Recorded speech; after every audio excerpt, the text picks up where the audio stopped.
Welcome. Thank you guys so much for coming to training. We're really, really excited about everything we have coming up for the second quarter for Spark Academy here in Wilmington. We have a partner in the Grandparent Support Network that works with the YWCA. They're a great organization. I'm going to talk a little bit about them later on in the presentation. But first things first, I wanted to go ahead and talk a little bit about our broader organization, Hope Worldwide.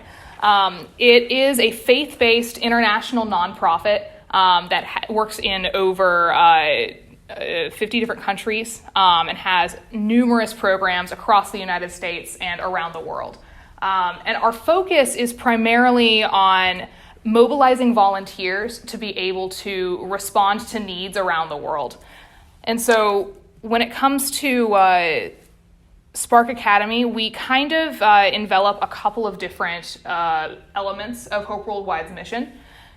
And those are threefold: community service, global disaster response, and health and social services. And Spark Academy is technically underneath the global disaster response umbrella, but even though we started off as a hurricane response program, we do a lot of community service by going into these communities in order to provide health and social services in the form of child programming, currently parent classes, and things of that nature. But this is our team. We're super excited that we all get a chance to serve our communities in this way and get familiar with our faces, get familiar with our names. We are always going to be available to answer questions you guys might have. And if you have suggestions for how to make the program better, we are always looking for those opportunities to improve, but also to incorporate the things that you guys as the volunteers are going to be noticing, observing, because you are really the hands and feet. You are the backbone of this program, and we could not do it without you. But I'm the program director. My name is Hannah. I'm super excited to be working with all of you guys. So if you have questions about anything related to the program, but especially about the legal side of things, I am happy to answer those questions. Jill is our illustrious volunteer coordinator. We love her. And if you have questions about anything regarding your volunteer experience, Volunteer Hub, which is the website you guys will all be creating your accounts on so we can keep track of your hours and what events you'll be attending, she is your gal. Emily Peel is our site coordinator. She is fantastic. If you ever have questions while on site, so at one of the schools, YWCAs, or churches that we're working at, she will be there to answer questions. If you ever have any concerns about something that happens while at program, whether it has to do with student safety or something of a similar nature, you can always find and ask her, and she's also in charge of our curriculum. So if you have ideas for the lesson plan, activities, or anything like that, just let her know. And then, of course, we are super excited to be working with Dr. Mannus Sanders. She is our consulting art therapist, and she has been working with Spark Academy since the very beginning and works with every single one of our programs around the country that is doing this program, which is based on art therapy principles. But she is going to be talking just a little bit about all of that. So, Mandy.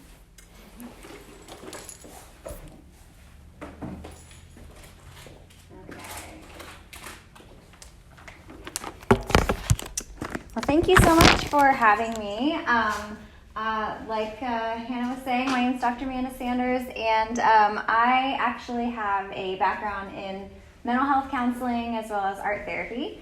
And the way that I got started working with Spark and Hope Worldwide is actually goes way back to responding to on a volunteer corps and being a volunteer myself through Hope Worldwide and going on a trip to Haiti after the Haitian earthquake. And it was about 6 months after the earthquake, and we stayed on site. I was doing art therapy as part of my master's program, and really kind of, was reflecting back on it and saying, I was kind of did some research, prepared, but didn't really feel like there was a whole lot out there with empirical research, and so decided to continue on and get my doctorate really studying art therapy and disasters. So one thing led to another, and here I am. But yeah, so I'm hoping by today's lesson and by the end of this, our time together, that you'll be able to have an increased awareness of typical trauma reactions in children, identify some risk factors that might need referrals, describe some behavior management techniques for the classroom, and explain 2 art directives that you can use for stress or anxiety, whether for yourselves or for the kids. Before we get into all that, some people do ask me, what is art therapy? What is an art therapist? Does that mean that, I just draw something and you basically diagnose me or tell me what that means? And no, although a lot of times I would work with the child or the client, whoever, for them to help tell me what their story is or what they've created. And we worked through that together and what that means to them. And it is a mental health profession, just like mental health counseling and social work and things like that goes through just as much rigorous training. And so when we're working with children that have been through a hurricane in this instance, or any disaster, it really does interrupt their sense of security and trust, and kind of what they thought they knew of the world suddenly is completely different. And so it would be totally understandable to have some of these reactions that we do often see and lasting for quite a while after the fact. And some of those might be behaviorally, like a decline in school performance, aggressive behavior at home or at school, hyperactive or silly behaviors, whining, clinging, and just increased competition for others. I mean, that can be positive or negative competition or needing attention, positive or negative attention. And so I think too, just really there could be a regression in how they act and behave. Physically, you might see a change in appetite or some increased headaches, stomach aches, and sleep disturbances and nightmares. So some of the things with children to remember is they don't always think or are aware of how their feelings affect them physically. And so where they might usually feel nervous about something, it might come out more as like, an upset tummy or just like feeling kind of like heavy on their chest or things like that. So just things to be aware of. Obviously, if there may be a medical explanation, we want to explore that first, and then if not, then maybe exploring other stress reactions. And then emotionally, they might just really not find joy in things they used to, and not just because they grew out of it, but more of just having a hard time finding joy in many things, withdrawing from friends and family, really isolating themselves, maybe having angry outbursts, and then just some obsessive preoccupation with disaster safety. And this is where it really inhibits their daily life. Like they don't want to go outside if it's raining. No, even if it's not a major storm that's coming, but they don't want to go to school. They don't want to get out of bed. I mean, lots of fear about a storm that's kind of irrational in that situation. So those are things that we might, we are expecting to see, and you guys that have been volunteering or that have in the past did see. And so when do we know when to refer for services? And a lot of that really comes down to whether the anxiety or the depression or these different behaviors really kind of interfere with their ability to go on, to have regular activities in their life. If the anxiety is making them not want to go out into public, or to detach from their caregiver at all, things like that, where it really is just inhibiting them. And so these things like mental illness and dissociation, kind of like that out of body experience, not feeling like you're really living, the life that your daily life, mental illness, like hearing things or seeing things that aren't there. An ability to care for self is just consider that on a developmental level, like what would be appropriate. So when we're talking about suicidal or homicidal thoughts or plans, the things that are on that right column, use of alcohol or drugs, domestic violence, child abuse, or elder abuse, I think you guys are going to cover some of that when we come to the mandated reporter. But really, just if you hear any of that, just immediately if you can, or once you've gotten them calmed down and kind of settled, and definitely before they go home, make sure you reach out to whoever the supervisor is on site and make sure they know about it before that child abuse. And then again, when I talk about this, I just think when in doubt, I just say refer out. If you have any question and you're unsure, is this a situation that qualifies for that? No, I don't know. Maybe I would just ask somebody. Talk to your supervisor. Whether it's going to be Hannah or Jill or Emily, whoever it is that's kind of running it that day, and just let them know, and they'll decide. So as we go throughout this, I did talk about we're going to do some sample art directives for stress or anxiety or other things. So the first one we're going to start off with is called a watercolor breath exercise. I didn't bring watercolors, and I don't expect many people to always have watercolors, but Markers, yeah, markers would be good. Absolutely. Yeah, These. Sweet. sure. Cool. I can pass out. Yeah, that'd be good. I've got one marker here I can use. Perfect. I'll take one of those. There we go. Sweet. Thank you. And then I have paper.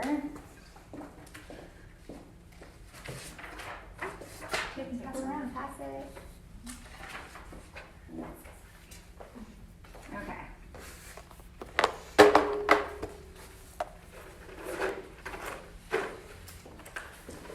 So I will also, be asking if you guys just to really pay attention to how, this might feel after, like while you're doing the activity and also afterwards, so that you can kind of think about how, when would be appropriate for encouraging somebody else to do this.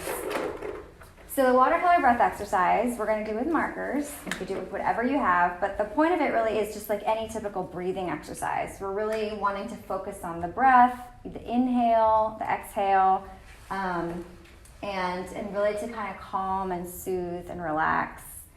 So what we're going to do is as we take in a breath, we're going to take in a big breath, and then as we exhale, we'll be moving the marker across the page for the entire exhale, just slowly. And then when you have let out as much breath as you possibly can, you pick it up off the page. And the point is to really be recording your breath on the paper. So it might go like this. I would inhale, if you guys can do this with me. And then exhale.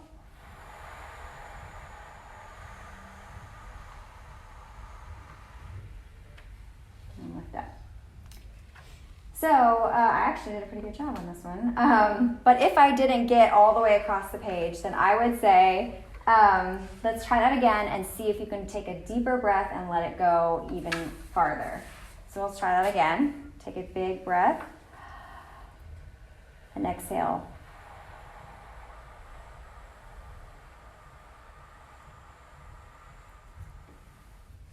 Yeah, almost.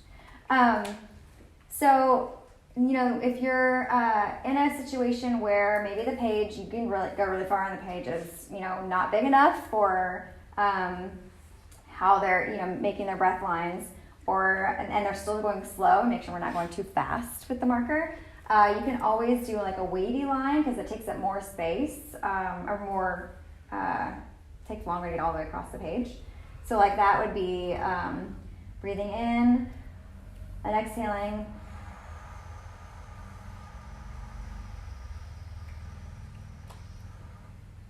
Something like that. Again, and so like in this photo we have here, you can also be doing circles or spirals as you're having them breathe through that.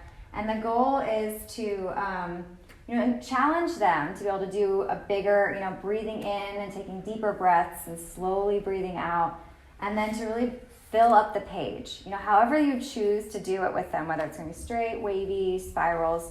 Then I would say, all right, I want you to fill up the page with these breaths. And then that's really going to have them, probably have a good 10, 12 deep breathing exercises that they're going through. But you also have something that's tangible for them to be able to focus on, like the marker we're holding really helps grounding when you've got different sensory things going on. Some, like in therapy, some ways to might help ground somebody if they're, kind of too up there in like anger or stress or anxiety is like you talk about like feeling your feet all the way on the floor, feeling all the parts of your body that are touching, like the chair. So this is kind of similar, like you're asking them to like be paying attention, holding on to this and watching it do, moving across the page, paying attention to your breath, all things that kind of help refocus more on the here and now as opposed to what it is we're really letting it get too emotionally heightened with our whatever it is that they're getting them to that place. So that would be watercolor breath exercises.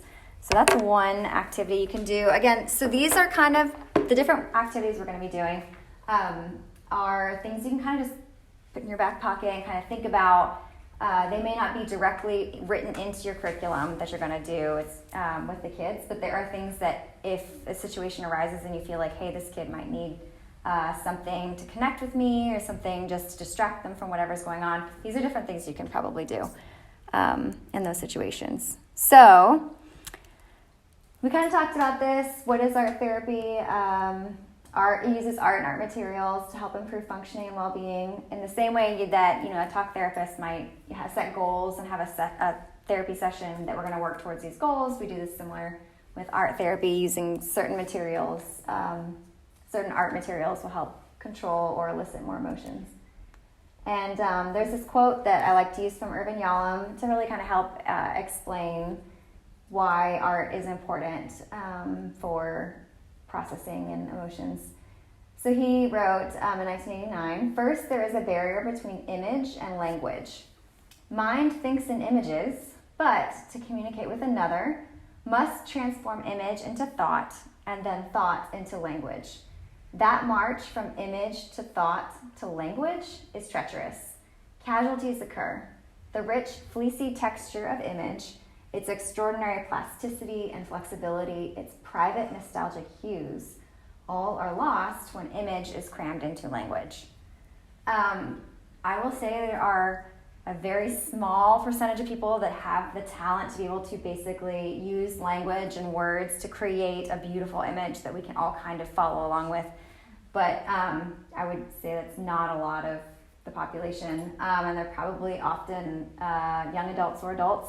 And so when we're talking about working with children who have a limited vocabulary and often don't have the words to be able to describe what it is they're feeling or what they've been through, I think it really is important to give them other modes of communication.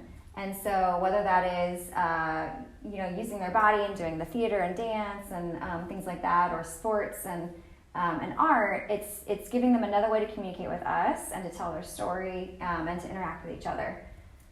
Then throw trauma into the mix or any sort of stressful life experience, it makes it even more difficult to be able to first access that memory and experience, but then also figure out a way to communicate that exactly what it is that you went through to somebody else. So art really does help provide another avenue for that, to telling our stories, and it helps us to kind of know who we are, what we believe. Things will come up, sometimes in the art that maybe we weren't intending. And that we kind of brings it to the surface for us to kind of explore and figure it out and kind of put back into our sense of self and figure out, who we are, what we believe, and again, communicating something meaningful from one human being to another. So when someone has been through a trauma in art therapy, we really think that we can use the art to help make sense of an experience, but also to gain control over it. Because now they, have control over how they're going to create a piece, art materials, or how they want to convey that image to someone else, and giving them another way to communicate grief and loss. What I love about it in these situations is it helps people, transform from like victim to survivor because they get to do something about it. They're becoming an active participant in the healing process. We're not just kind of sitting and waiting for time to pass, but we're also doing something and really trying to make sense of and work through it. And then Spark creates this community of kids and adults and everybody that's kind of working through this together, who have had a shared experience, and really to help each other to know that they're not alone, and that we're gonna, you've got support and you've got some people there that really are gonna help work through this together. So,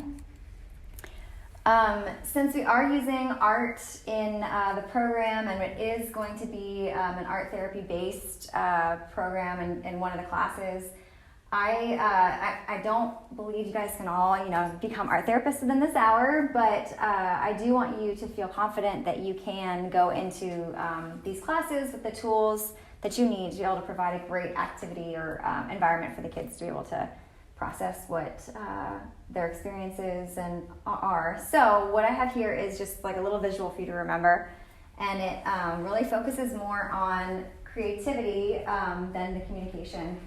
this will come, trust me, but providing a space for them to be able to feel like they can be creative or they can express themselves regardless of what that emotion might be. Sometimes it's not always going to be pretty. And so just allowing them to have that opportunity to create art is what's most important. We're going to ask questions, and we're going to definitely engage them within if they want to tell their story or explain their piece, for sure. But I don't want you to push it. Like, if they're not comfortable and they're not ready, that's okay. It's not everybody has to share, everybody has to say something, and we're going to peer pressure them if they don't. I want them to feel, when they're ready to talk about it, that they will present it to you, or privately or publicly tell people about what they've been through, but that it'll be a safe space for them, and that we'll be able to respect that in that situation. So quickly, we're going to talk a little bit about so what does this mean? What is Spark, and how is this what does this really look like? On day one, usually you will be going in and we have surveys that are going to be given to the children or their parents, depending on their age group. And there are questions, because some people tend to have questions about what does this really say, and what are we asking? But it's really so that the numbers, although I feel like sometimes you feel like, okay, it can be kind of we like to hear the qualitative stories. We like to hear the heart stories that really a lot of times come from volunteers, and saying hey, this kid came into the program. A mom might tell us when he got here, he didn't like anyone to touch his face, ever. Don't get near touching a kid's face. It's really distressing to him. But then we've had in Houston, they had a big party at the end, and they had face painting, and this is one of the kids that got in line and was totally content with somebody painting his face, which is huge. And the parent noticed that. These numbers don't always reflect that, or those stories, which is why we also asked for the volunteers. If you guys hear anything or see any improvements or anything, to definitely make note of that, because it really does help us to be able to see the heart of these stories. But we are asking for the students or the parents to rate kind of where the kids start on day one, and then where the same questions at the end to see if there's been a change. So this is, our funders like to see these questions and just like to see these numbers. And it really does help us to know, where are we doing well? Where do we need to improve? So the main thing for you to know about this is when we are giving surveys, we're hoping it's going to be someone who doesn't have a lot of close contact with the kids, especially because at the end of the program, we don't want them to feel like they're trying to please that person that's giving the survey. So whoever that is, it may be a volunteer that can only be there 1 or 2 times, or somebody that's typically just checking in kids and not a mentor regularly throughout the day. But and when you do read these questions to them, if the kids have a question about it, what was third question? You're I make friends easily. Just repeat it again. I wouldn't change anything about it. I wouldn't give them suggestions. Just let them take it for what it is and see what they do with it. You on day one will also be starting Mandalas, and mandala is Sanskrit for circle, and it really is used in the art therapy world. We use it a lot for kind of focus, and also in self-reflection, in order to really process things. I had a supervisor that we did this on a weekly basis, and it was kind of cool to see my mandala journal from week to week, and what I had been through and kind of how that came out, and just didn't plan it out, just kind of doodled and whatnot. But I think that in the past, Buddhist and Hindu cultures use this for meditation. A lot of times they believe it had a lot of healing power in it, and and I've seen it really do a lot of increased focus and in that meditation with kids that I've worked with and teenagers that maybe have attention, ADD or ADHD, and it really helps kind of transition. It can be, a great activity for, you got a bunch of people talking and chattering and coming in, and, they can start it out, and then really as they start working on it, kind of quiets down or they get more focused. there is something about working in a circle that is just not as intimidating as a square sheet of paper that we're all used to. When you're looking at like, oh my gosh, like I've got this rectangle and like what am I gonna put, or I mean, we just have these preconceived notions, but then when you introduce a circle and it's like, hey, just fill this up with colors and lines and that are pleasing to you or that represent how you're feeling today, it's just not as intimidating. So in this program you guys are going to have the kids split up these circles into like a pie almost, and however many days the program will be running they're going to do like one part, almost like this one. You can kind of see how they've got a circle in the middle, but it would be like triangular pieces, and each day they do something different. And it can be fun to see what comes of that at the end. So we're going to do another art directive. This is a really fun one called a Scribble Find. And I have pencils for this one.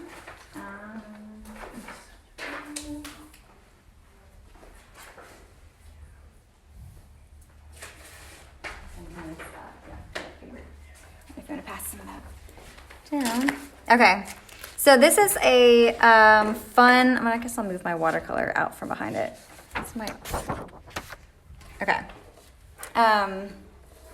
Way to kind of play with the art and kind of, just, it helps to, I feel like it helps when you don't know what to draw, or you don't really know, like, I'm not, like some people be like, I'm not a good artist, oh my gosh, can't believe you want me to draw something, like this is, art therapy is not always about making pretty art.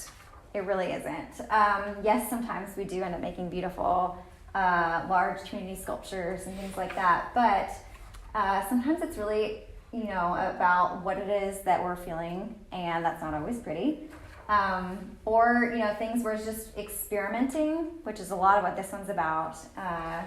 So the Scribble Find, really, we kind of start like loosening up the shoulders a little bit. Just want to get some fluid movements, yep. And then what we're going to do is you can either close your eyes or just look away from the paper. Some people don't feel comfortable closing their eyes, especially some that may have been through a trauma, so that's fine. Then I'll just say don't look at the paper, and we're literally going to scribble on the page. So, which that might look like,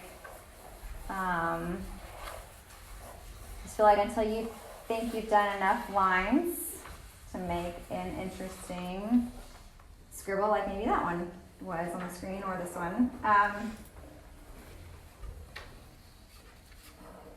Once you've done that,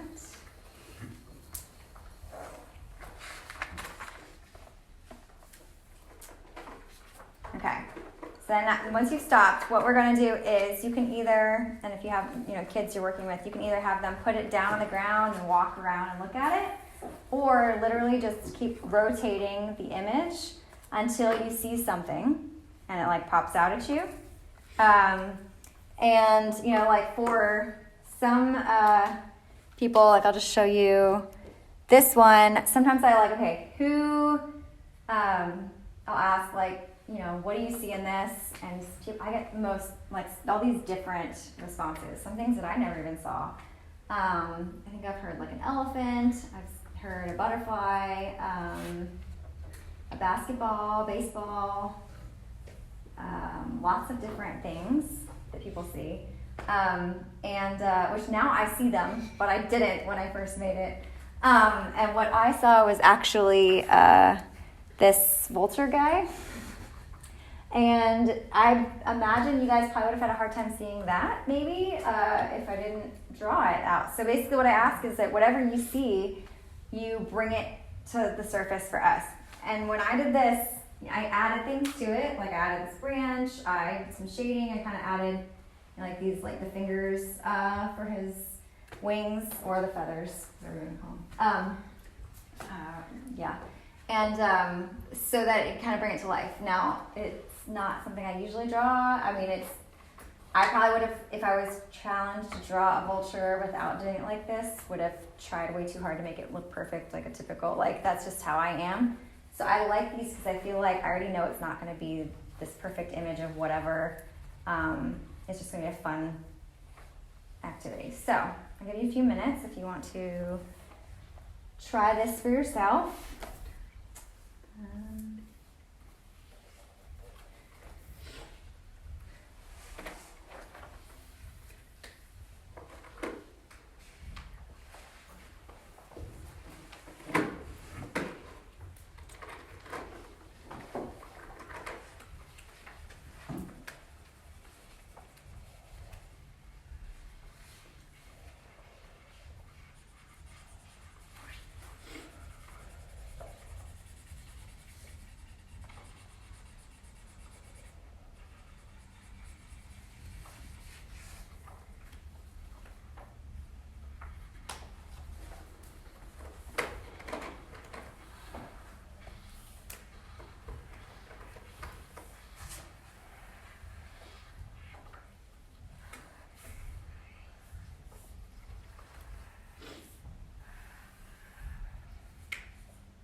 So you guys may not be done, but you can definitely work on it more later. But did anybody get anything that they were kind of surprised by or that they want to share? I got a little target. I'm working on. Oh, yeah, I see that. It's Fun.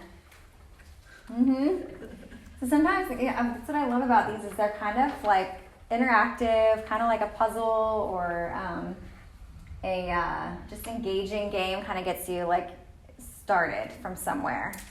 You can do it on a small scale too. It doesn't have to be a large piece of paper or a full-size sheet of paper. It can be something small. We both drew pirates. What? Oh my gosh, you did! What? Well then. It's the big Yeah. store. I like that. That's fun. Almost like a Picasso-looking pirate you got there. Yeah, mine is, you can't really tell what it is yet, but I think that it's some sort of weird animal.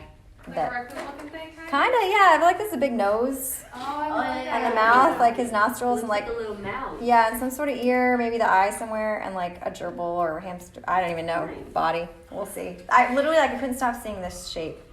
So, all right, we'll go with it.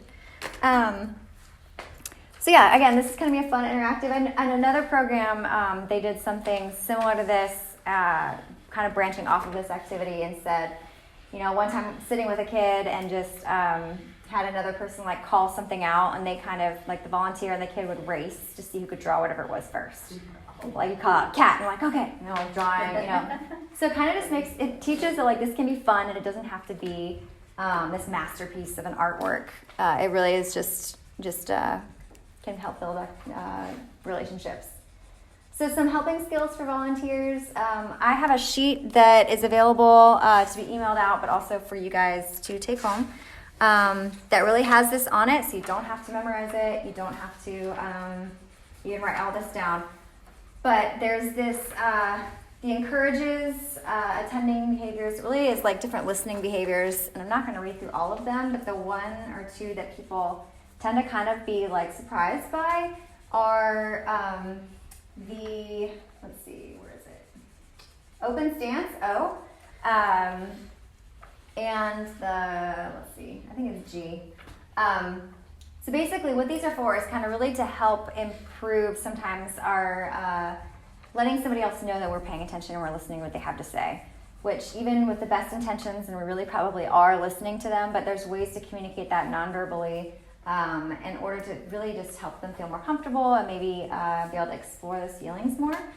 But the O1, open stance, has to do with body language, and it kind of starts with having just like your arms open, not crossed, leaning forward and into whoever it is that's talking to you, facing them squarely. So it has to do with your shoulders, your feet. These are things that I have to pay attention to too. I had to learn in counseling school, but then also even just in my everyday, my comfortable position is this. Like when I'm standing, as my arms crossed, like I just am comfortable.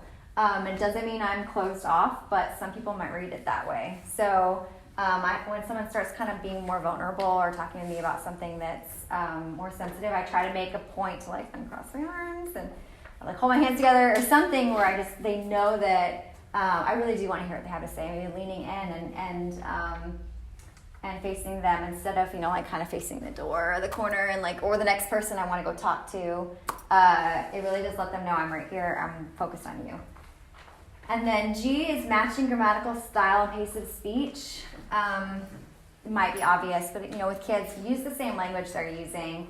Use their words for things because it really does help communicate that you're trying to understand them and their world.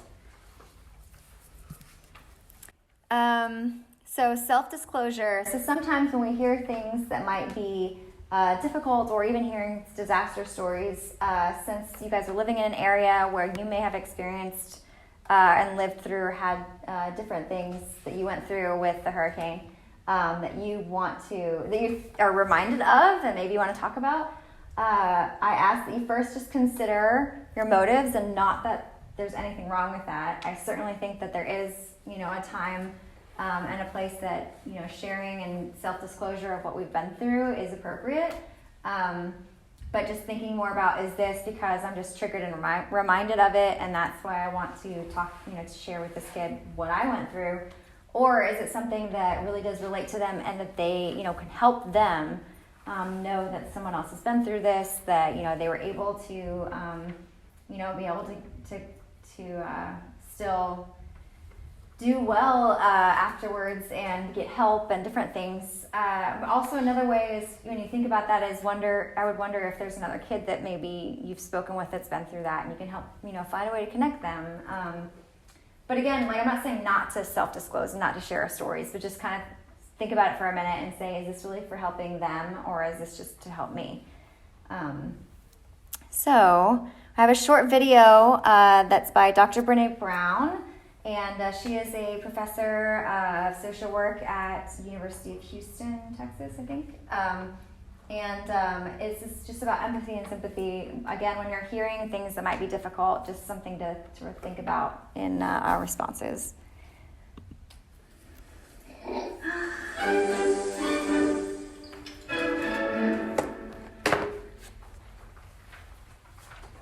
So what is empathy, and why is it very different than sympathy? Empathy fuels connection. Sympathy drives disconnection. Empathy, it's very interesting. Teresa Wiseman is a nursing scholar who studied professions, very diverse professions where empathy is relevant, and came up with 4 qualities of empathy. Perspective taking, the ability to take the perspective of another person or recognize their perspective as their truth. Staying out of judgment, not easy when you enjoy it as much as most of us do. Recognizing emotion in other people and then communicating that. Empathy is feeling with people. And to me, I always think of empathy as this kind of sacred space when someone's kind of in a deep hole and they shout out from the bottom and they say, I'm stuck, it's dark, I'm overwhelmed. And then we look and we say, hey, climb down. I know what it's like down here, and you're not alone. Sympathy is, ooh, it's bad, no, you want a sandwich? Empathy is a choice, and it's a vulnerable choice, because in order to connect with you, I have to connect with something in myself that knows that feeling. Rarely, if ever, does an empathic response begin with at least. I had it, yeah. And we do it all the time. Because you know what? Someone just shared something with us that's incredibly painful, and we're trying to silver lining it. I don't think that's a verb, but I'm using it as one. We're trying to put the silver lining around it. So, I had a miscarriage. At least you know you can get pregnant. I think my marriage is falling apart. At least you have a marriage. John's getting kicked kicked out of school. At least Sarah is an A student. But one of the things we do sometimes in the face of very difficult conversations is we try to make things better. If I share something with you that's very difficult, I'd rather you say, I don't even know what to say right now, I'm just so glad you told me. Because the truth is, rarely can a response make something better. What makes something better is connection. So that last quote I actually put on your little sheet too. It's just something to remember. And yep. Thank you. It's that rarely can a response make something better. What makes something better is connection, and I think that really is just really what drives Spark and what makes it so such a great program is you guys as the volunteers, but really also just working with the kids and really helping them to make these connections with other people in their community, and to know that they're not alone. It's not really our responsibility or our role to make them feel better. The goal of this program and the different activities they do, hopefully that's part of the end result, but we can't fix everything. So I think that really just being present with them, hearing their stories, allowing them to be themselves and loving them for who they are is going to go a long way.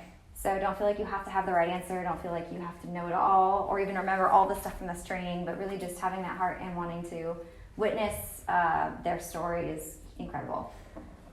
So while you are doing this work, and while it is amazing and incredible and also probably tiring, I just schedule in some self-care. I don't know if you're like me, but I'm someone as a helper and in the helping profession and someone who loves, I feel like I get my fill by helping other people. I tend to neglect self-care. And that recharging my battery. So it helps me to really make sure it's just part of a routine. Otherwise I won't do it. And so whatever that is, if it's calling a friend, journaling, reading, going on a run or a walk, nature, trail, having a warm cup of coffee, whatever it is, just make sure it's a regular part of your weekly routine so that you don't feel that burnout and you can be 100% there for those kids. When you're there. So, and I say, if it helps you to think about it as being, helpful to them, then great. But I can't express how important it is to just make sure you're doing your own self-care and really modeling what we're trying to teach these kids. So I've got another art directive. This is with modeling clay. And I don't know if you're feeling like maybe a little anxious with all the stuff we've talked about, or not. We'll have some fun. But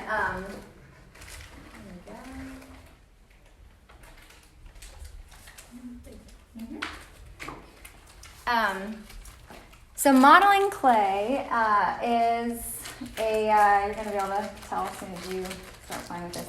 It's really hard, and it never dries out. So I got you guys some brand new pieces here, and you get to keep them, take them home. So, and if you want, you maybe bring them with you and keep it with you if you need to use it. But it never dries out. So I have these in Ziplocs, but you really don't have to. It won't get crusty or anything like Play-Doh. But you also can't bake it and make it hard. It's just always going to be kind of like this. But okay, so this activity I kind of try to relate to like a stress ball. And really using your energy and kind of focusing on this piece of modeling clay as a way to kind of ground someone, you focus some of that energy. Could be good energy, could be negative, stress, worry, into the modeling clay. And really, it's going to be hard to manipulate at first. It's going to feel cold and really like it resists a lot. But the more that you play with it and the more that you move it around and really kind of warm it up, it starts to become easier and softer to move. So I might ask somebody by giving them a piece of clay, again, depending on the size of the person's hands, how challenging it's going to be and the size of clay. But tell them to kind of move it around, make sure you're really just creating some friction in it and warming it up till it feels warmer in your hand than when you first got it. And that will take quite a bit of manipulating. It also takes some energy, takes some focus. Again, whether you're still thinking about that thing that's making you anxious or angry, now you've got somewhere to focus that energy. And I would definitely prefer for them to be, tearing this thing apart and pounding it and whatever they have to do than to somebody else or, or someone else's piece of art or whatever it is. It's also a really great kind of like fidget. It's quiet. You can kind of play with it quietly and just move it around and whatever you need to do and still be able to hear what, a teacher is saying or whatnot. I would be okay with kids, like if there was a kid that really needed this and giving it to them and saying, hey, you can use this as long as you are well behaved. If this gets thrown across the classroom, then I'm taking it. Like something like that. As long as you can be responsible with it, then sure. This modeling clay, depending on the brand and the color, sometimes can leave a little bit of like residue on your hand.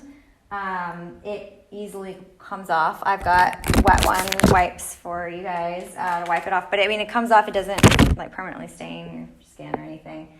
The only thing that I would be hesitant about with this is if you have someone that has sensory issues that does not like to feel dirty, this might make them feel that way. So if anybody out in here is feeling that, I'm sorry.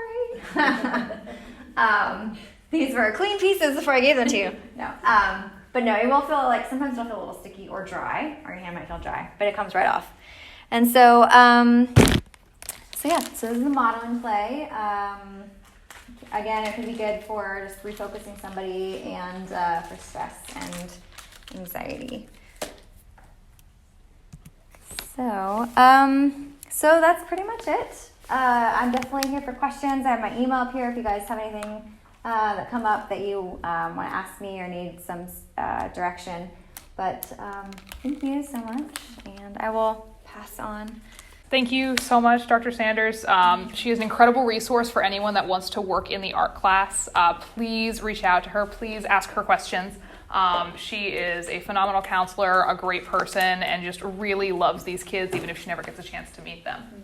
We wanted to talk a little bit about why Spark is the way that it is, why we structure it the way we do, and why we see it as an answer to a need that we have here in the community. And Dr. Sanders talked a little bit about adverse childhood experiences, or ACEs for short, and research that's been done by a variety of different organizations, although we're going to talk specifically about some stuff that came out of Harvard.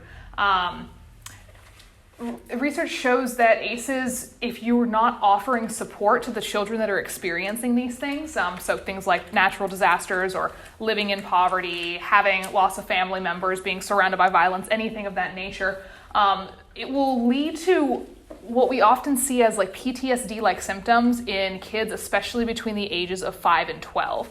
And to a bit of a lesser extent in older adolescents up to like age 15, 16, and we will be working with quite a few of them there. And these ACEs and these difficult behavioral issues, emotional problems like the ones Dr. Sanders was talking about, are the result of and kind of can compound then this toxic stress, which is a stress response that we're experiencing over a long period of time. So we'll see withdrawn behavior, emotional outbursts, we'll see things with physical health, including strain and any related symptoms to that. With academics, we tend to notice that kids' performance in school can be a very good warning sign that something isn't quite right with their experience, with their mental health and all of that stuff. And of course, with their emotion, especially if these issues are related to a traumatic event that they've experienced, their fears and insecurities will usually take a hit. And a lot of times we'll see this kind of sense of helplessness, and we're really just trying to give them the opportunity to take back some of that control. And it's really cool, the research that's been done showing how we can go about mitigating the effects of these ACEs, mitigating the effects of this toxic stress. And at the Center on the Developing Child at Harvard University, they've identified 3 main life factors that can help a child to overcome these in the challenges that they experience related to traumatic events and other adverse childhood experiences. Number 1 is just building core life skills, problem solving, emotional regulation and things of that nature. Fostering strong relationships between the child and whoever it is that's taking care of them. Sometimes a parent, another family member, but this can also include other authority figures in their life, including mentors they have at Spark, teachers they have at school, counselors they have as part of community organizations and things like that. And lastly, reducing stress in the family is a great way and one of the most effective ways of addressing ACEs and toxic stress. So you can reduce stress by removing the stressor, so meeting the basic needs of the family, but you can also reduce stress by teaching stress management, and that goes along with building core life skills. And what we love about Spark is the fact that our research-informed art and play curriculum increases resilience by doing those three things. In our classes, we talk about stress management, our volunteer mentors, that's you guys, and involving the families in the program, talking to parents, sending home materials, having parent classes, helps to build these responsive relationships that help to mitigate the effects of toxic stress. And then we also make sure that our lessons are devoted to the implementation and the impartation of life skills. So what exactly do we mean by that? I wanted to talk a little bit about resilience, which is the core of our program here. Resilience is usually defined as the ability to bounce back, and that's absolutely what it is.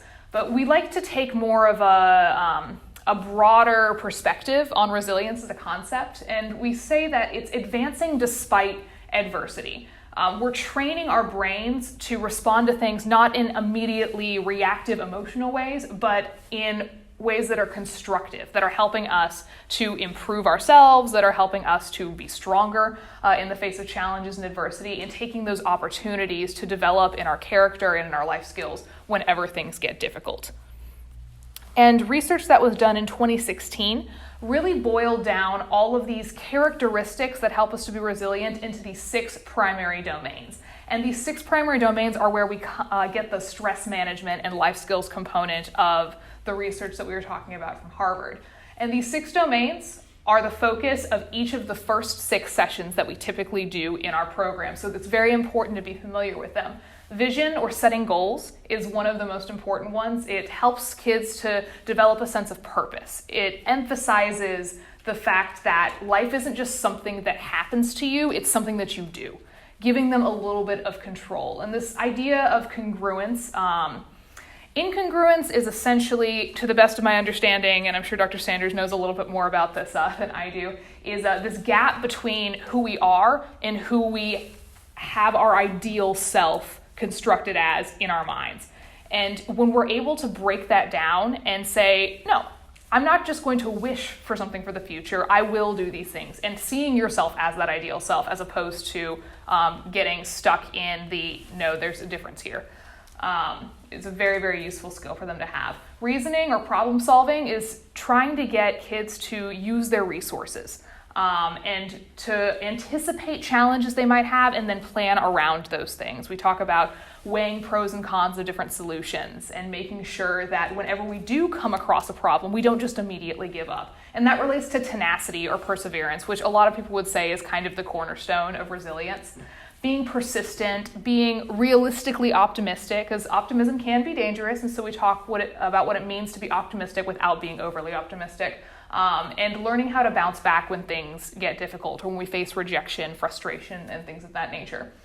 With youth, especially with the really, really young kids and then into middle school as they start to experience stronger emotions and haven't quite figured out how to deal with those, we want to talk about composure and self-control. Emotional regulation is huge in resilience building. Whenever we go through difficult things, whenever we interact with people and have negative interactions, we are often struck by our own bias and taking our perception as absolute truth. And when we respond emotionally, we are acting as if every bit of information that we're taking in is absolute fact. So emotional regulation, composure, self-control lets us respond to these things in a more constructive way. Physical health, of course, is absolutely critical. Eating right, getting enough sleep, and exercising are going to make it so much easier to develop in these other 6 domains. And physical health is especially important in resilience building because of a compound that's called BDNF. It's brain-derived neurotrophic factor. And this is a chemical that your brain produces. It is naturally produced in the body. that helps us to, among other things, develop new connections in the brain. It's how we create memories. It's how we learn. It's how we avoid stagnating in our lives. So lack of BDNF is associated with things like depression, difficulty remembering things, and other psychological issues like that. And it's only produced whenever we are getting enough sleep, when we're eating right, staying hydrated, and getting exercise. So physical health, absolutely essential. And then lastly, we talk about collaboration or social connection, which is all about having a good support network. Social context is making sure that in certain situations we are, as we say, reading the room. With kids, that's a life skill that's super important to develop, knowing when things are appropriate, but also managing our perceptions. When we meet new people, how do we develop new friendships, and how do we decide what is and is not going to be part of our good support network?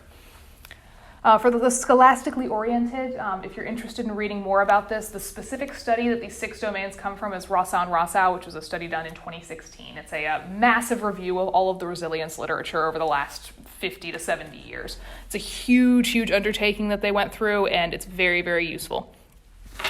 So our curriculum, having said all of that, focuses on 4 main classes, although with some of our programs, like the Grandparent Support Network program we're going to be doing, we will talk about all 6 of those domains in all 4 of these classes. Healing Arts is all about processing loss, rebuilding spirits, giving the kids some sense of control over their lives, like Dr. Sanders was talking about. Champions of Character is an athletics class where we help them to develop their resilience skills and then put them into practice, growing as individuals while they have a lot of fun, make some new friends, get active, stay physically healthy. Theater Expression is focused on helping kids to creatively express their emotions, build a little bit of confidence, and we like to do a lot of role play there so they can learn a little bit more about how these domains will look when they're actually being practiced in real life. And then Empowering Words is a journaling portion of our program. We give the kids prompts and a couple of minutes to think about what they've been experiencing and either write or draw about it there. We want them to be able to process what they're thinking, but also process who they see themselves as. And that's another way to help them to build confidence there. In our Saturday program, we usually have the journaling section within the theater class. It gives them a chance to be creative actively and then to be creative reflectively, which is really great. So I wanted to also talk a little bit about what your role is as a volunteer. This is where we get into the meat and potatoes bit. You are a mentor. You should be focusing on mutual respect, this two-way relationship that comes with mentorship, providing a safe environment, and we'll reflect on a couple of our policies we have here at Spark Academy and at Hope Worldwide. And of course, communicating effectively is crucial in any kind of relationship, but especially one where we're trying to get kids to open up about their experiences. So a couple of things that are really important to recognize. As a mentor, as a volunteer, you are an advocate for these kids, you are a resource for them, you're a helper, a motivator, a guide, and a companion, and you are, above all, a positive role model. But it's very important to recognize that you are not a social worker. You're also not a licensed art therapist, and what we do is not formal therapy. It is based on therapy principles, and we are here to support and help. But if there's ever a situation that requires actual professional services, that's when we refer out, like Dr. Sanders was talking about. You're also not Santa Claus. You cannot grant magical wishes, and you also cannot have the kids sit on your lap. That's not allowed. That's falls under the bad touch category of good touch, bad touch, which we'll talk about in a little bit. You are not a judge, and so when kids tell you about things, you don't tell them like, nope, that's not good, unless it's disciplinary, like we don't hit people. Let's go ahead and sit down. Why are you feeling that way? Like you seem like you've had a bit of a stressful day. Like, is there something going on with you? That's our focus there. You're also not their parent, and we are not expecting you to parent them, and we are also not expecting you to all of a sudden be an expert in psychology and psychiatry overnight. Think about this, reflect on this. This whole program focuses on going into communities and providing a resource and providing an opportunity for parents to send their kids somewhere, but also to develop life skills. But it is a community effort. Resilience building, recovery after a natural disaster, these aren't things that we're coming in to help fix right away. We are a small part of that entire puzzle, and it's important to remember that. And that goes with things like consistency. We want to make sure that the kids know that they can trust us, not just in a, if I tell you a secret, you're not going to immediately tell the entire class, and not just, if you promise something, you're going to follow through on it. It's also, I'm going to be here every week, and if I'm not going to be here, I'm going to let you know. So help them to have security in their relationship with you. If you know you're not going to be there every Saturday or every Thursday, let the kids know that. Help them to build self-esteem by praising them, giving them constructive feedback. Very useful for a child to know that they're doing good, more than it is for them to recognize all the ways that they have been bad or have been breaking rules. There has been some research on praise and when it is better and when it's not. If a kid is meeting your expectations, that's great. Acknowledge the expectations, but praise them for going above and beyond and doing good. So, yeah.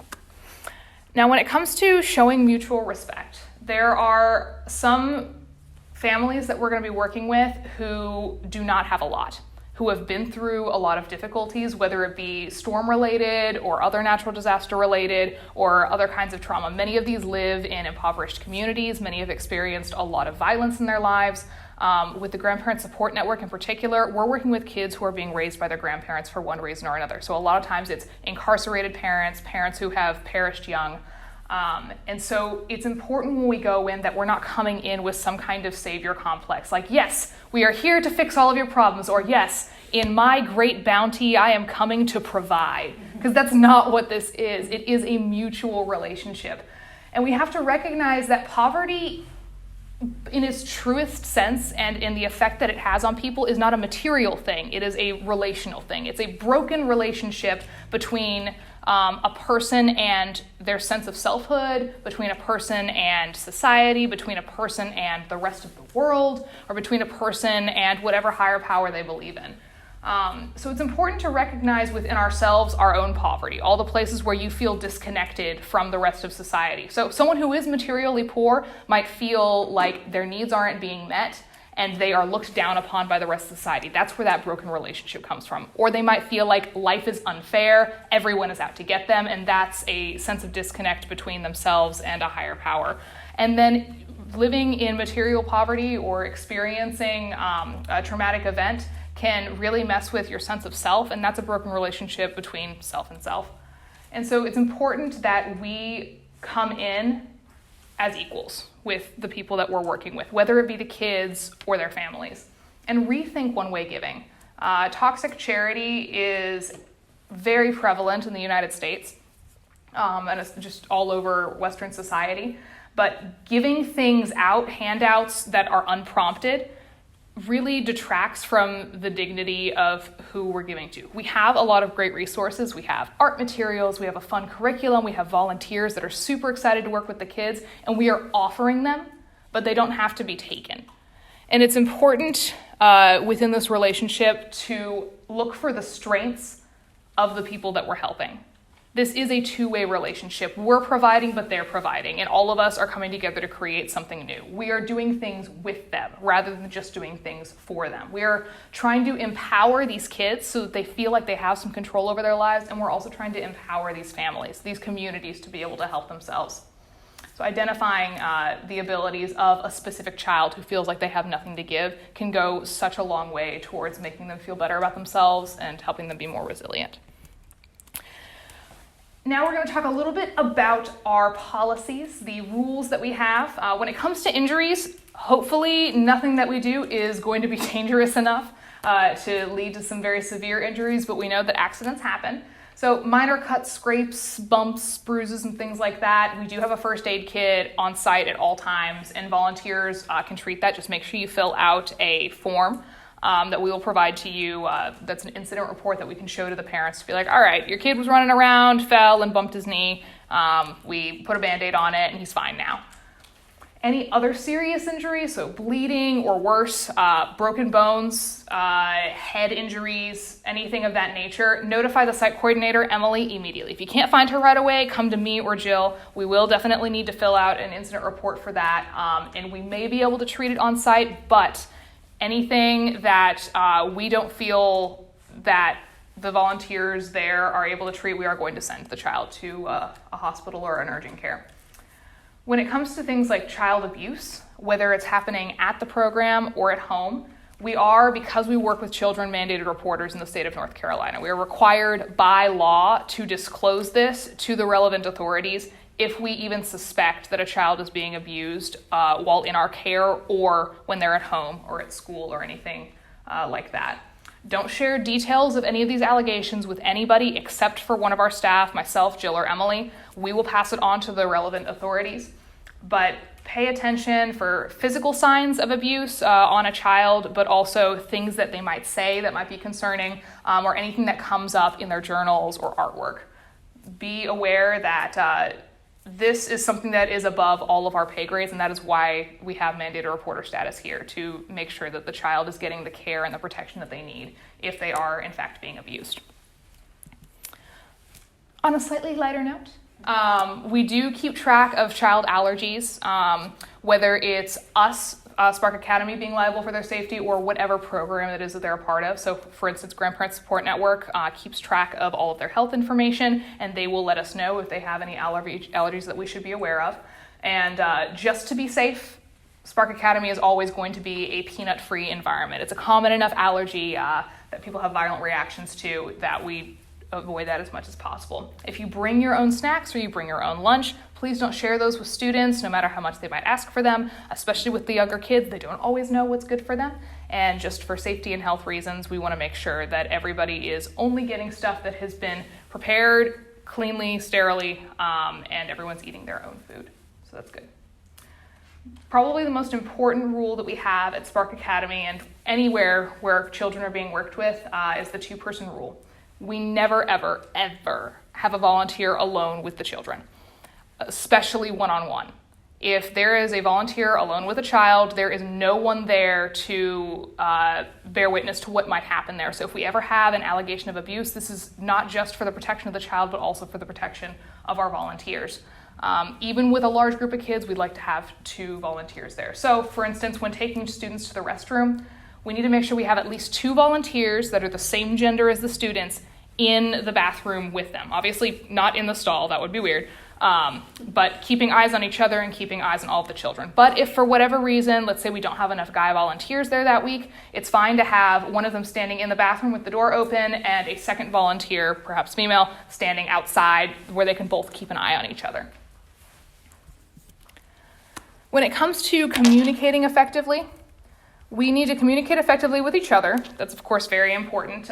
If you have any concerns, suggestions, ideas, make sure that you are letting us know those things. If you are a lead teacher, you need to communicate with the other volunteers in your classroom to make sure that they know what is being expected of them there, what portion of the lesson they'll be working on or doing. And for those volunteers that are in there, if you are taking a child like to the restroom or to a quiet safe space to help them work out whatever tantrum they're throwing or whatever meltdown they're getting ready to have, make sure the other volunteers are aware of that in a sort of chill way. But communicating with the children especially is something that takes practice, and we'll give you a couple of tips and tricks here. It's important to always communicate our expectations in a positive manner. This doesn't just mean using an upbeat tone, smiling, although those are both very important, but also tell kids what you want them to do, not what you don't want them to do. So instead of saying, "Don't run," the child will understand that you said, "Please don't run," but all they'll hear and all that's going to stick is "run, run, run." So tell them, "Walk, please, walk," or quiet voices, indoor voices, not no yelling, positive, encouraging, all of those good things. A good rule of thumb is 9 positive strokes for every correction. So if you ever have to discipline a child and tell them they're doing something wrong, try to make sure that they're also getting positive strokes, which are essentially just a combination of our body language, the way that we're talking, but also encouraging comments like, "Hey, your art project looks really good. I see that you're keeping your area nice and neat. I love that you're interacting and sharing with what everybody else is doing, sharing all of our resources and art supplies. Let's just make sure that we put the lids back on the glue sticks when we're done, right? So we don't use those up and dry them out. Yeah, awesome, great. Thank you so much. I really appreciate you being a helper like this." cache everything inside positive language, positive body language, and positive tone of voice. And just create an overall atmosphere of encouragement, because we can't change or control the negative influences that a kid is experiencing outside of Spark Academy, but we can have full control over their experience while with us. So if these things do fail, notify the site coordinator. If you're having a child that is particularly difficult to deal with, difficult to manage, let one of us know and we will come in to help you out. If you ever feel out of your depth, we are happy to come and support. If a child is going to injure themselves or others, that is the only time where you can use physical touch as a part of discipline. Do not ever hit a child. Do not ever restrain a child unless you feel themselves to be a danger to themselves or others.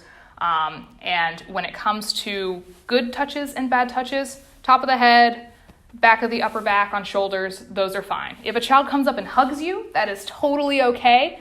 So it's a gentle embrace and release. And again, kids are not allowed to sit on our laps. Now, to help out with some of the practicals, you will experience some misbehavior in your classroom. That is a given with any child, but especially those that have been through some of the things that we're expecting to see with our students. The most common misbehaviors that we're going to see are things like being disruptive in the class, talking out of turn, running around when we're all trying to sit and discuss things, throwing things, messing around with a toy that they brought with them, stuff like that. Emotional outbursts, so tantrums, yelling, or anything of that nature, and difficulty sitting. We do have a lot of kids with ADHD and other hyperactive tendencies that are related to other conditions, and we will see that pretty often in our Saturday academies, but also in our after-school program. And so the strategies that we have for that are things like creating a safe environment for the kids. Greet the kids by name, smile, genuinely get to know your class. We want them to know that they can trust us. We want them to know that we're invested in their well-being. And we want them to know that whatever they say during class, they won't receive any judgment from us about those things.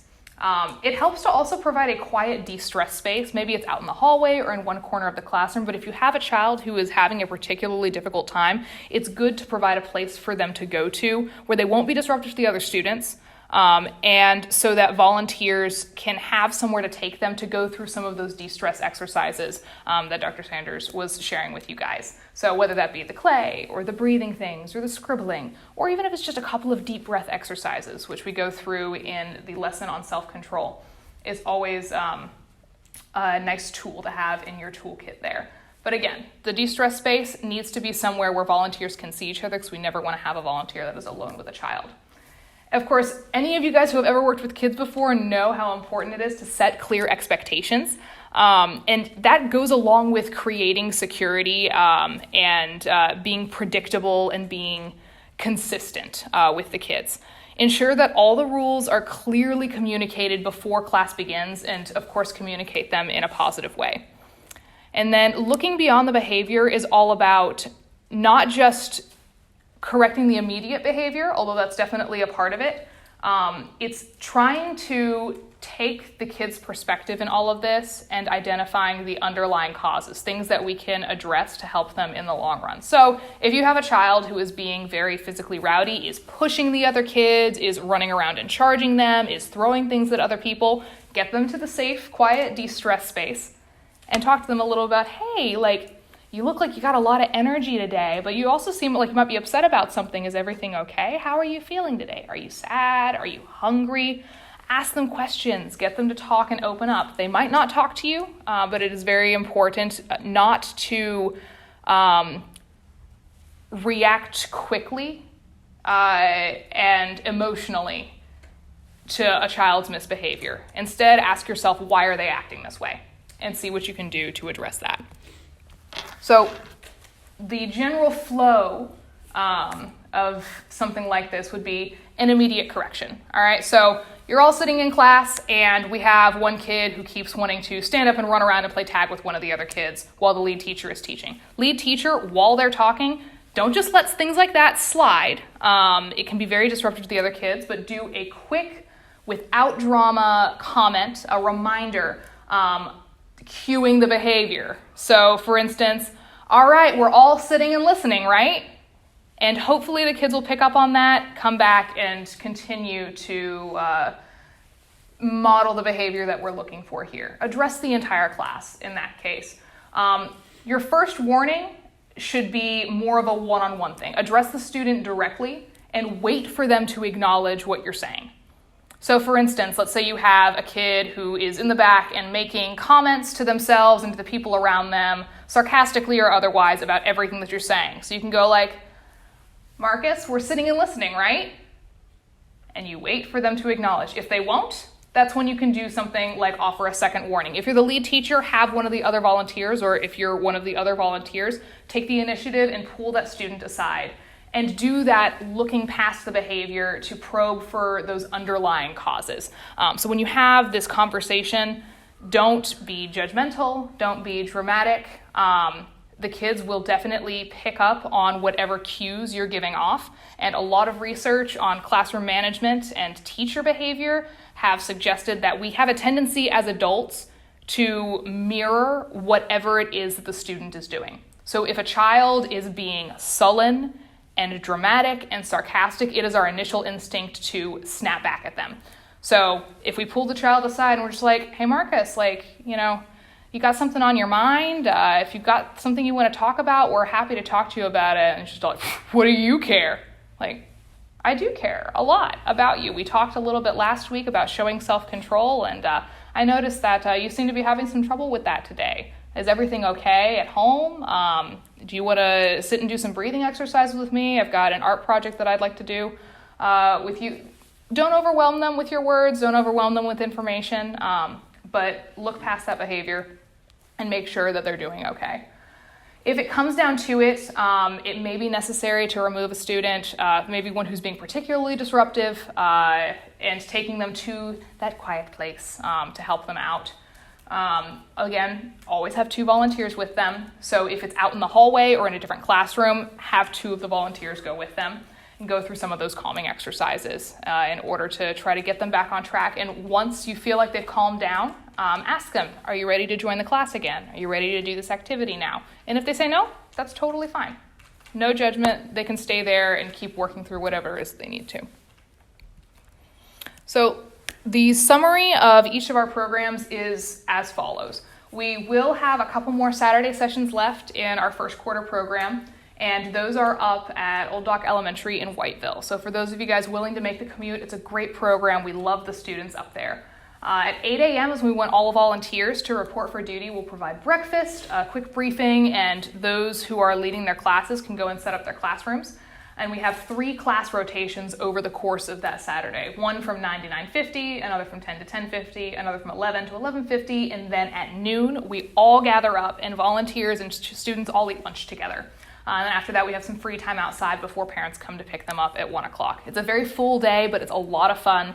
And we set it up so that all of our volunteers will have one class period where they're off so they can plan and prep for the next one. Our after-school session for quarter 2 is going to be in partnership with the Grandparent Support Network, which I'm going to talk about in a couple of slides.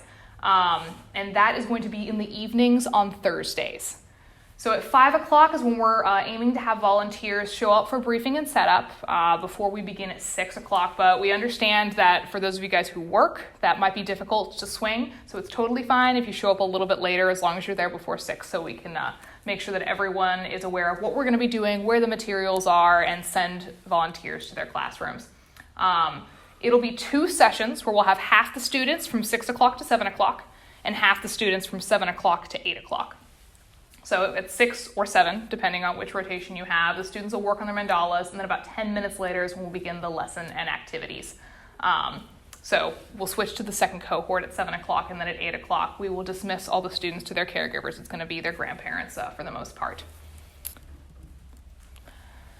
When we present the lessons, we do send out a lesson plan to all of the volunteers that are going to be attending that session. We try to get that out to you a week in advance.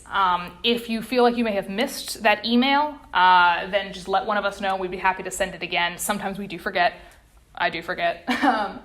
And with our Saturday session, we do divide the students into groups by age. So We have all of our kindergartners and first graders in one class together with a simplified lesson plan for them. And we have all of our second through fifth graders together in a class, and those two groups will rotate between the 3 class sessions. And of course, like I said, lunch will be served at 12 noon in the cafeteria. And there's about a 10-minute transition between each class, so that's a great time to get snacks for the students if they need snacks, use the bathroom if they need to, and make sure everybody washes their hands. And also, if somebody has left a jacket in a classroom, it's a great time to send a volunteer to go look for that. The lead teacher for each of the classes for our Saturday program, that will be our Champions of Character class, our Healing Arts class, and our Theater Expression class. They will be responsible for actually delivering the lesson and leading the activities, but all of the other volunteers there are super important for crowd control, modeling good behavior for the kids, making sure that everyone's getting at least a little bit of one-on-one attention, and helping them to feel supported, included, and encouraged. Yes. For our after-school program, each student cohort, which they're broken up largely by age, but we do have 2 middle school groups, one that's all girls, one that's all boys, and then a third one that's a mixed group. They'll participate in the lesson and activities as one group. We'll have a couple of different classrooms, each with its own cohort, and the volunteers leading that class will be with the same group the entire time. And so with the lessons, we are going to have all of the activities and lesson plans, not just the art, the theater, the athletics separate. We're going to have them all together in one gigantic lesson broken up with activities for these guys.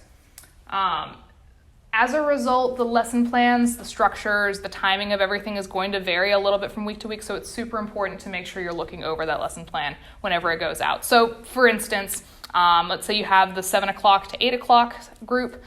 You've been assigned the middle school mixed group of students. You will have 10 minutes at the beginning to work on mandalas, maybe do a name game if it's the first session or if there's a lot of faces that you don't recognize. And then you start off with maybe a discussion question that you break them into groups of 2 or 3 to answer. And then they'll come back and they'll talk about what they look for in a friend. Maybe then you guys will break off and do a fun game of Jump the River. And then you'll come back together, work on journals for a little bit. And then we'll gather the group, transition to the desks where everyone's going to start working on the art project for the day. And then when they're done, they're going to have maybe a little bit of free time or some more discussion, or if they haven't finished their journals, they can sit down and keep working on those. And then at 7 o'clock, they're going to transition out. But yeah, sweet. But our partner that we're going to be working with is the YWCA's Grandparent Support Network. Janiqua was not able to make it today. She is traveling currently, but she is a fantastic person to work with, and we're very excited about this partnership. And the Grandparent Support Network is an awesome program, and we're really, really glad that we get the opportunity to come and work with them a little bit on building resilience with their kids, especially the ones that have been going through some difficult times right now, which is why their grandparents are a part of this program.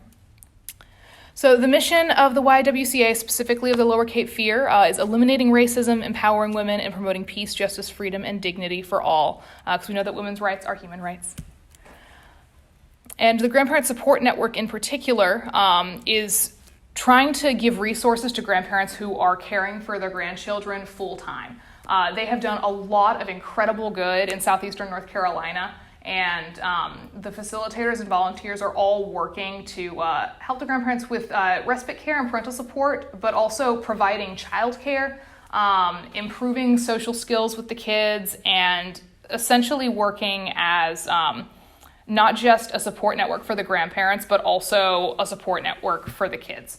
A little bit of extra buffer and the chance to show the kids that they can rely on their community. It's a safe family atmosphere. They have a lot of fun. They meet more or less weekly, depending on the season. They meet more or less frequently. And they have a couple of really big programs that happen every once in a while over the course of the year. But their 5 protective factors, the things that they focus on providing for these families and for these students, are very similar to what our mission is at Spark. Teaching social and emotional competence. So within our 6 domains, those would be things like self-control, composure, which is all about emotional regulation, and collaboration, which is learning how to identify a good support network, how to be a good friend and make good friends. Providing those social connections then, whether it be encouraging strong relationships between the kids and their caregivers, their grandparents, but also with the mentors and the other kids within the group. Concrete support for families who might have difficulty with meeting their basic needs, and empowering them to provide. Again, that one-way giving is a very dangerous thing, so it's empowering more than it is just giving out handouts. And then, of course, teaching resilience. That's our big focus at Spark, so we're really glad that we get to work with them on that.